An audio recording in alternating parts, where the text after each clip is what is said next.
आप देख रहे हैं वर्ल्ड रिएक्शन यूट्यूब चैनल। तो चलते हैं वीडियो छठा। USA bombs Iran back troop in Syria, will there be a global war? जी हाँ, मुझे लगता है।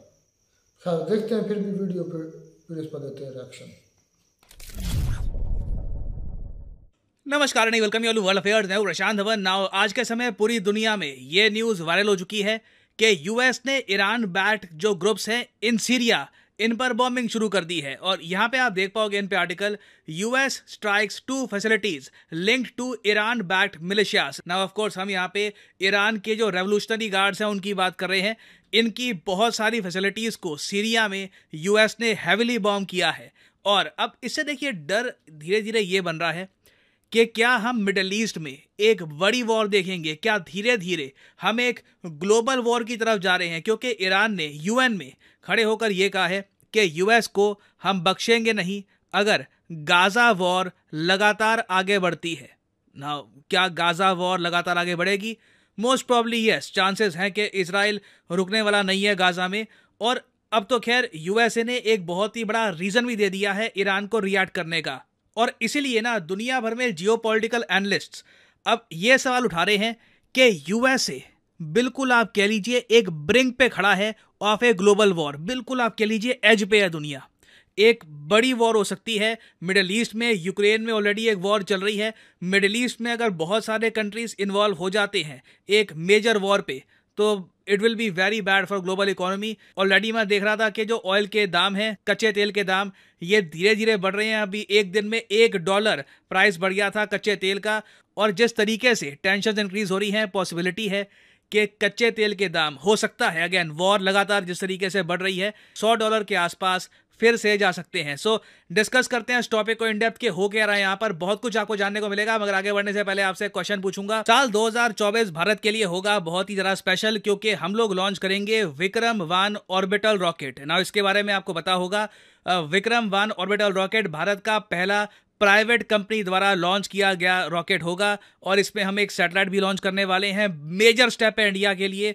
तो यहाँ पे आपको बताना है कि विक्रम-1 ऑर्बिटल रॉकेट ये कौन बना रहा है, किसका रॉकेट होगा ये? स्काईरूट एरोस्पेस, इसरो का, भारत डायनामिक्स लिमिटेड का, या फिर none of the above? Comment section में करिए उत्तर। सही आंसर आपको मिलेगा वीडियो के एंड में। ना यहाँ पे ऑब्वियसली आपके माइंड में एक क्वेश्चन आएगा कि यूएसए को समझ नहीं आ रहा कि ऑलरेडी ये लोग एक वॉर में उलझे हुए हैं इन यूक्रेन। ये लोग एक साथ कह रहे हैं कि हम इजराइल को भी सपोर्ट कर देंगे, यूक्रेन को भी सपोर्ट कर देंगे, साथ ही साथ सीरिया में जो ईरान के कुछ ग्रुप्स एक्टिवेटेड हैं उन पर भी अटैक कर रहे हैं। यूएस इतना सब कुछ कैसे कर लेगा? वेल, स्टेप बाय स्टेप समझते हैं। पहली बात तो ये है जी, सीरिया ये ईरान है। सीरिया और ईरान की कोई बॉर्डर नहीं है। तो ईरान के लोग सीरिया में क्या कर रहे थे? देखिए, ये बात कोई छुपी हुई नहीं है। ईरान बहुत सारे अपने इनफॉर्मल ग्रुप्स जो डायरेक्टली इनकी आर्मी से रिलेटेड नहीं है, जिस तरीके से आप कह लीजिए पाकिस्तान करता है, अपनी आर्मी से अलग कोई ग्रुप बना दिए, वो ग्रुप्स बाद में इंडिया को अटैक करते हैं। वही स्ट्रैटेजी काफ़ी बार ईरान यूज़ करता है इजराइल के अगेंस्ट। ये जो ग्रुप्स हैं ये पहले पहुंच जाते हैं सीरिया में, और सीरिया से काफ़ी बार ये जो ग्रुप्स हैं ये हिजबुल्लाह जो लेबनान में हैं उनको वेपन सप्लाई करते हैं। और कभी कभार और बहुत सारे जो सी रूट्स हैं उसके ज़रिए ये गाज़ा को भी वेपन सप्लाई करते हैं। और यूएस देखिए तंग आ चुका है इन ग्रुप से, क्योंकि पिछले कुछ महीनों में हमने ये भी देखा कि ऐसे ग्रुप्स ने यूएस सोल्जर्स पे अटैक किया जो इराक में थे और जगह थे। कई यूएस सोल्जर्स को चोटें आई, कोई मरा नहीं, मगर कई यूएस सोल्जर्स को चोटें आई। तो यूएसए ने कहा है ऑफिशियली, जो अभी ये कार्रवाई कर रहे हैं, जो ये सीरिया में बॉम्बिंग कर रहे हैं, ये बस बदला ले रहे हैं। ठीक है, ये लिटरली जो बाइडेन की जो स्टेटमेंट है आप पढ़ोगे उसमें इन्होंने ये कहा है कि US does not want war with Iran. जो भी हम कर रहे हैं, जो अभी स्ट्राइक्स वगैरह ये कर रहे हैं, इन्होंने ये कहा है कि हम ईरान के साथ जंग नहीं चाहते, मगर हम खुद को डिफेंड करेंगे ना। अब बात यही आती है, जब ऐसी आप लैंग्वेज यूज़ करते हो ना, ऑलमोस्ट सारी जो यूएस की वॉर्स हैं उसमें कभी ये लोग ये नहीं कहते कि हम इस कंट्री को सबक सिखाएंगे, हम इस कंट्री को डिस्ट्रॉय कर देंगे।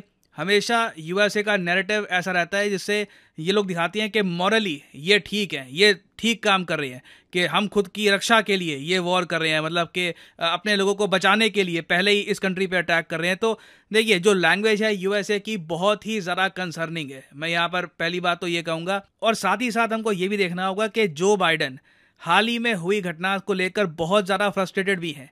अभी रिसेंटली जो बाइडेन ने एक बात खुल के कह दी कि मेरे पास इस चीज़ का सबूत नहीं है, मुझसे सबूत मांगोगे ना तो मैं तुम्हें सबूत नहीं दे पाऊंगा, मगर मैं मानता हूं कि हमास ने सबसे पहले जो इजराइल को अटैक किया था और उसके बाद एक के बाद एक जो हम देख रहे हैं कि मिडिल ईस्ट में आग सी लग रही है, ये प्राइमरली किया गया है ताकि आईमैक कॉरिडोर ना बन पाए। हालांकि इन्होंने आईमैक कॉरिडोर डायरेक्टली इसका नाम लिया नहीं, इन्होंने कहा कि इजराइल को जो हम कनेक्ट कर रहे थे बाकी दुनिया से, ये प्रोसेस डिरेल हो जाए, इसीलिए ये सब किया गया है। बट यहां पे आप नोट करोगे यही बात मैंने आपको आज से कई हफ्ते पहले कह दी थी कि जो इजराइल और हमास का जो ये अभी इशू शुरू हो गया है ना, इसके पीछे जो प्राइमरी रीजन है बड़ी जियोपॉलिटिकल पावर्स का, वो सिंपली यही है कि आईमैक को बनता हुआ वो नहीं देख रहे थे। It was a revolutionary project कि इंडिया को यूरोप से आप जोड़ दो। अब जो बाइडेन भी खुल के कह रहे हैं कि मुझसे सबूत मांगोगे, सबूत नहीं दे पाऊंगा, मगर मुझे पता है कि रीजन यही है। अब ऑब्वियसली ये भी बात मुझे ऐड करनी पड़ेगी यहाँ पर कि जब यूएस के प्रेसिडेंट जो बाइडेन अपनी दिल की बात खुल के कह दे कि मुझे सबूत तो मांगोगे, सबूत नहीं दे पाऊंगा, मगर मुझे पता है कि ये हमास ने क्यों किया था, तो जब व्हाइट हाउस से पूछा गया कि सबूत आप दो फिर, नहीं तो प्रेसिडेंट ऐसी हवा में बात क्यों कर रहे हैं, तो व्हाइट हाउस को थोड़ा सा मॉडिफाई करना पड़ा स्टेटमेंट को। इन्होंने ये कहा कि देखो डायरेक्टली आईमैक की बात नहीं कर रहे थे, एक्चुअली हम यहाँ पर बात कर रहे हैं इजराइल और सऊदी अरेबिया के नॉर्मलाइजेशन प्रोसेस की, कि दोनों के रिलेशंस हम बिल्ड करेंगे। हाँ बिल्कुल, उसमें हमास के इस स्टेप ने एक रुकावट डाल दी, जो घूम फिर के बाद वही बनती है कि आईमैक की जो मेन बैकबोन है वो यही है कि इजराइल और सऊदी अरेबिया के रिलेशंस नॉर्मलाइज होने थे, वही चीज़ हमास के अटैक ने डिस्ट्रॉय कर दी है। और अब देखो यूएस धीरे धीरे ना एक बड़ी कॉन्फ्लिक्ट में और ज़रा उलझता जा रहा है। मैं आपको बता दूं, देखो ईरान थमने वाला नहीं है। ईरान के जो ग्रुप्स हैं जो काफ़ी हद तक Russia back, Russia obviously Iran को बढ़ चढ़ के सपोर्ट करेगा सीरिया में और जगह। रशिया के आज भी बहुत सारे बेसिस है सीरिया में, रशिया की जो नेवी है वो भी कुछ जगह डिप्लॉयड है इन सीरिया। ये लोग पूरी कोशिश करेंगे कि यूएस सोल्जर्स पे लगातार अटैक होते रहे, यूएस कहीं ना कहीं उलझा रहे, क्योंकि ऑब्वियसली जितना यूएस यहाँ पर उलझेगा उतने यूएस के रिसोर्सेज यूक्रेन को कम मिलेंगे। और आपको अगर लग रहा है कि रशिया की इन्वॉल्वमेंट यहाँ पर इतनी ज़्यादा नहीं होगी, वेल अभी भी जब ये वॉर चल रही है, जो कॉन्फ्लिक्ट चल रही है, हमास की एक बड़ी डेलीगेशन को और ईरान के जो डेप्यूटी विदेश मंत्री हैं इन्हें मॉस्को होस्ट कर रहा है। ये दोनों आज के समय रशिया में है, एक इंपॉर्टेंट मीटिंग चल रही है। रशिया पे बहुत ज़्यादा प्रेशर है आज के समय कि हमास से बातचीत बंद कर दीजिए, मगर रशिया ने कहा है कि नहीं, थोड़ी बहुत बातचीत होनी चाहिए। कल को स्थिति अगर बहुत ज़्यादा खराब हो गई तो बातचीत से ही हल निकलेगा।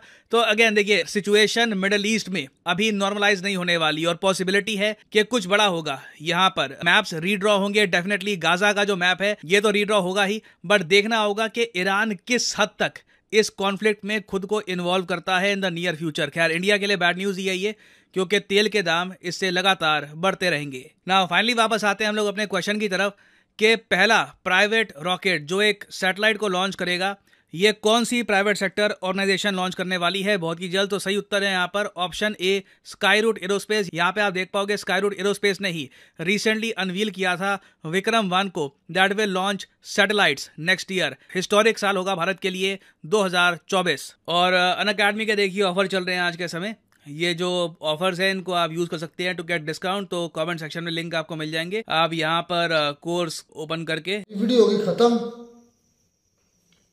मुझे लगता है कि ये ग्लोबल वार होगी और ये ज़्यादा देर नहीं, ज़्यादा दूर नहीं, यह 2024 के एंड में है, 2024 के एंड से शुरू हो जाएगी या 2025 के पहले मंथ दूसरे से ये पूरी दुनिया एक दूसरे पर हमले कर देगी। ये 2023 गुजरेगा ऐसे झड़पों में, एक किसी का भी किसी मुल्क किस पर कर देगा, 2024 भी इसी तरह। लेकिन 2024 के मिड या एंड पर या कन्फर्म है कि 2025 में ये ग्लोबल वार, मुझे लगता है, ये गलत भी हो सकता है, ये मेरी अपनी एक ज़हनी कैफियत है या यह सोच ले कि मेरी पेशेंट को ये किस्म समझ के आने वाले वक्त जो स्ट्रेटजीज कंट्रीज अपना रहे हैं उसको मद्देनजर रख कर मैं बात करूँ तो मुझे लगता है 2024 के एंड में या 2025 के शुरू में ग्लोबल वार हो जाएगी स्टार्ट। आगे रब बेहतर जानता है। आप देख लें कि इजराइल फलस्तीन की है, उसमें अमेरिका घुसा है, ईरान भी है, ईरान के साथ सीरिया भी, और कभी लेबनान पे भी हमला कर देते हैं। मिस्र की तरफ भी बॉर्डर बंद किए हुए हैं, तो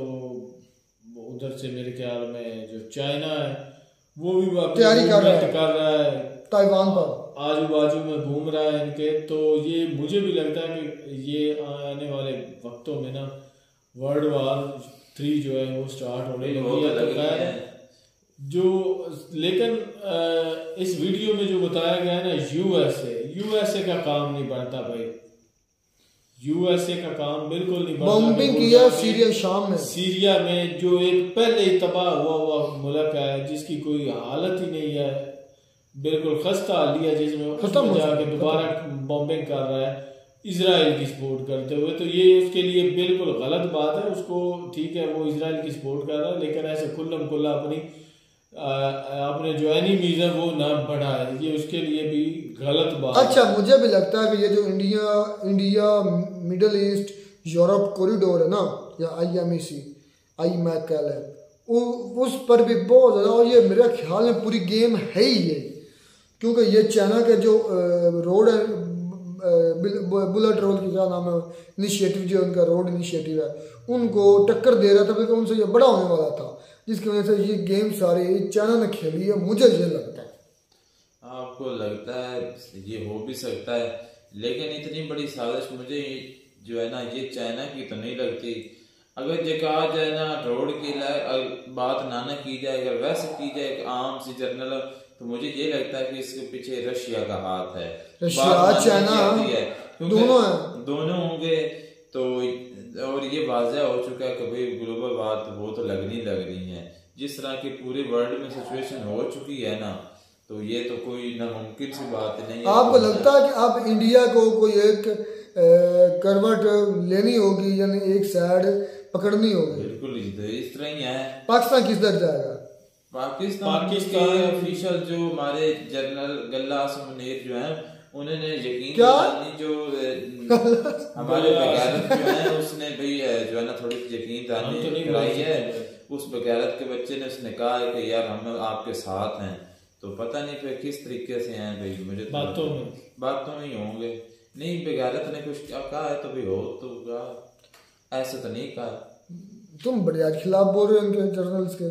मैं कब उनके मैं तुम तो कहता हूँ पाक आर्मी है, तो पाक आर्मी तो मैं तो अभी भी कहता हूँ, मैं उनको नहीं कहता, मैं उन सिपाही वो भी बाहर का जो बेचारे सोल्जर अपनी जान देते हैं और लेते भी। पंजाबी में इसके लिए कहावत दी जाती है, शायद आपको समझ आ रही है उसकी मार्क्स में, मतलब कि शोरे ना रुसी हुई बोटियां ना मनीती हुई, तो बोटियां मेरियां तो शोरा थोड़ा, मतलब पंजाबी में ये बोला जाता है।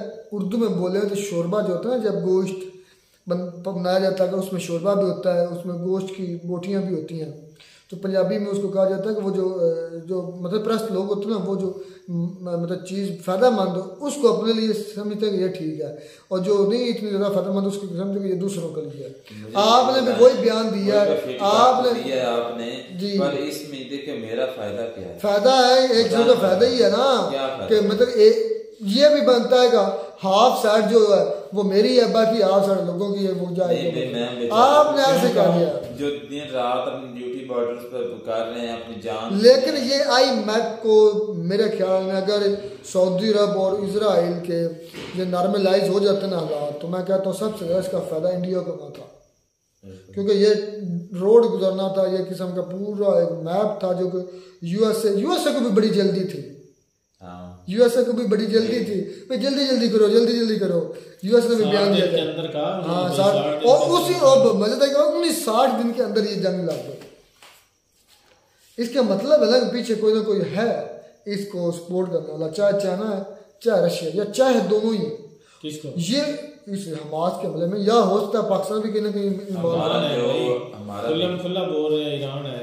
ईरान तो है ही है ना, ईरान पिट्ठू है रशिया का, जिसे में रखना रशिया का बहुत ज़्यादा करीबी दोस्त है ईरान, जिस तरह इंडिया तो खैर ज़्यादा गहरा दोस्त है, लेकिन ईरान बन रहा है।